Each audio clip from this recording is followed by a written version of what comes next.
আসসালামু আলাইকুম। আশা করি সকলে ভালো আছেন। যে যেখান থেকে আজকে আমাদের এই ভিডিওটি দেখছেন সবাইকে অসংখ্য ধন্যবাদ জানাই। হাতের মাঝে যে মাছগুলো আপনারা লক্ষ্য করে দেখতেই পাচ্ছেন, এটি হলো অরিজিনাল ঘাস কাপ মাছের পোনাগুলো। সাধারণত ঘাস কাপ মাছের পোনা যে কোনো পুকুরে মাছগুলো চাষ করা যায়। যেমন আপনারা যদি ছোটোখাটো যে কোনো জায়গায় পুকুরে যদি চাষ করেন তো অবশ্যই এইগুলো মাছের পোনার জন্য খাদ্য পরিমাণ খুবই কম লাগে।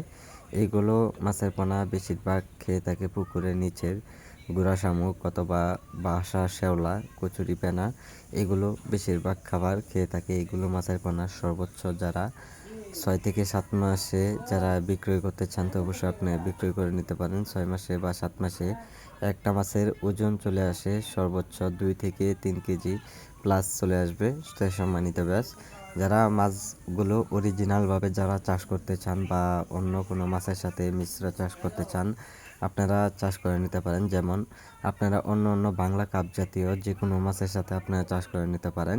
আর যারা মিশ্র চাষ করবেন তো অবশ্যই আপনারা মিশ্র চাষ করে নিতে পারেন। মিশ্র চাষ কিন্তু এরকম একটা চাষ করার নিয়মগুলো যে অবশ্যই সকলেই চাষ করতে পারে না, যে কিভাবে চাষ করতে হবে সকল পরামর্শ অবশ্যই জানে না যে কিভাবে চাষ করবেন।